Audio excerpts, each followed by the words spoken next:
Jama'a assalamu alaikum wa rahmatullahi ta'ala wa barakatuh. Kamar kullum sunana Kuma mai rubutun sharhin Dambe, Director General Social Media na Dambe Supporters Association of Nigeria, kuma marubuci ga fina-finan Hausa Kannywood.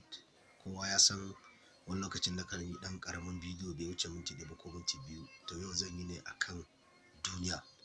Wato ya kamata mutane su san cewa duniyar nan cike take da ruɗani da abubuwa kala-kala wanda ƙwaƙwalwa ba za ta iya fassara su ba.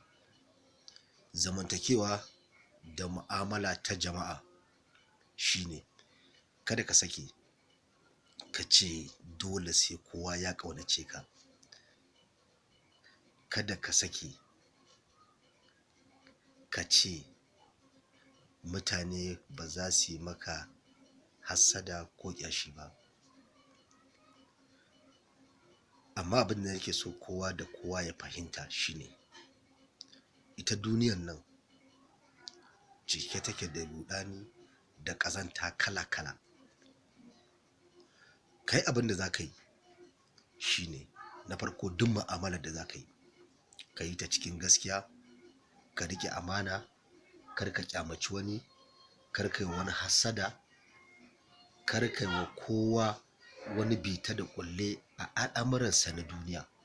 Idan kai haka, Ubangiji Allah zai zama yana tare da kai.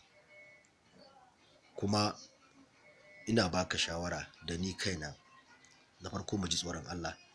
Sannan idan ka je kwanciya kullum da daddare, yi ƙoƙari ka yi tunanin cewa daga safe da ka farka daga bacci, wani abu ne ka yi na alheri har zuwa wannan kwanciyar taka ta dare, wani abu ne ka yi na sharri tun daga safen har zuwa daren. Wannan zai zame maka fitila, wannan zai zame maka 'yan manuniyar na kai mutumin kirki ne ko kuma ba mutumin kirki ba ne. A ƙarshe jama'a mu ji tsoron Allah.